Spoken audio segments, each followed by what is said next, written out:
Carrega aí as matérias, porque são as 2, 3 consecutivas. Vamos a isso.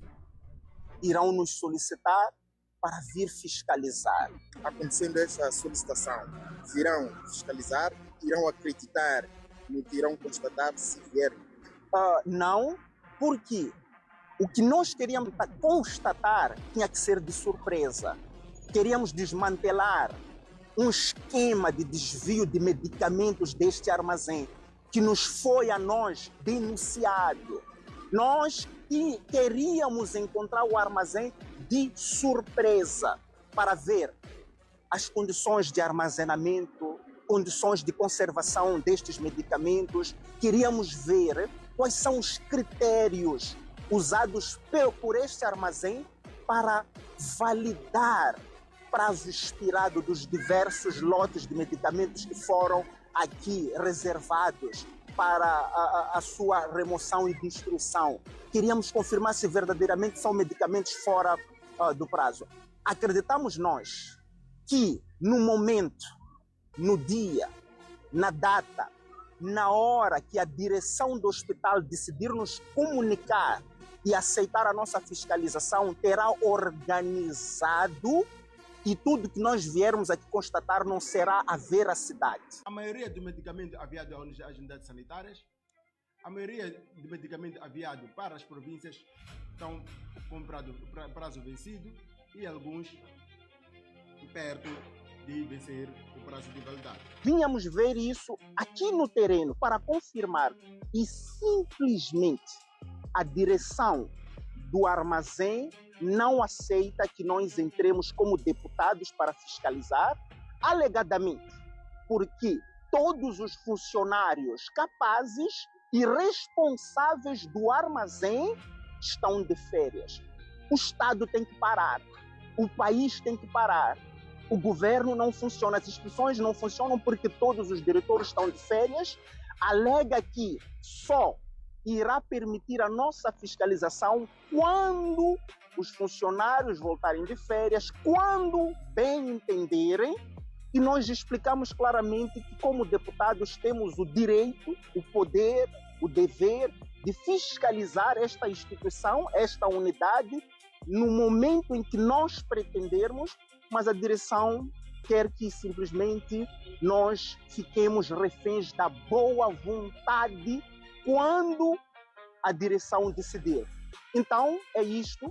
Nós, como deputados jovens, queremos servir o país, queremos servir o povo, recebemos para isso e queremos, com isto, mostrar ao povo moçambicano as dificuldades que nós, até como deputados, enfrentamos para servir ao povo moçambicano.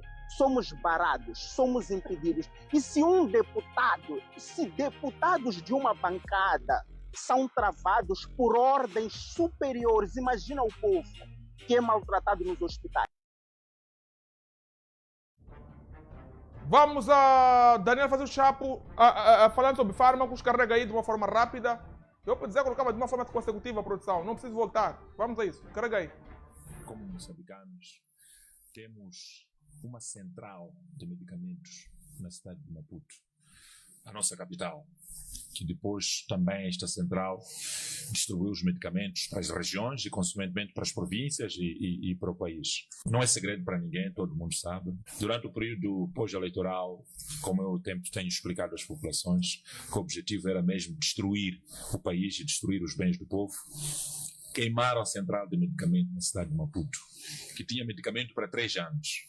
Aquilo aconteceu em 2025, tinha medicamento para 2025, 2026 e 2027. Tendo sido queimada a central de medicamento, para nós estava de forma clara e inequívoca que haveria déficit de medicamento, que é isso que está a dizer muito bem. E agora, a pergunta foi muito bem colocada, se temos plano. Temos plano, está em execução, os medicamentos já estão a chegar para que realmente possamos distribuir para a disponibilidade do povo moçambicano. O que aconteceu é que nós tínhamos um plano de cerca de 3 anos e a nossa previsão era, enquanto o medicamento está sendo distribuído, também estamos a encomendar. E encomendar medicamento não é só pagar e ter dia seguinte, como se fosse peixe, como se fosse tomate no mercado. tem que encomendar o tipo de medicamento, as quantidades necessárias, e isto leva tempo para a sua fabricação.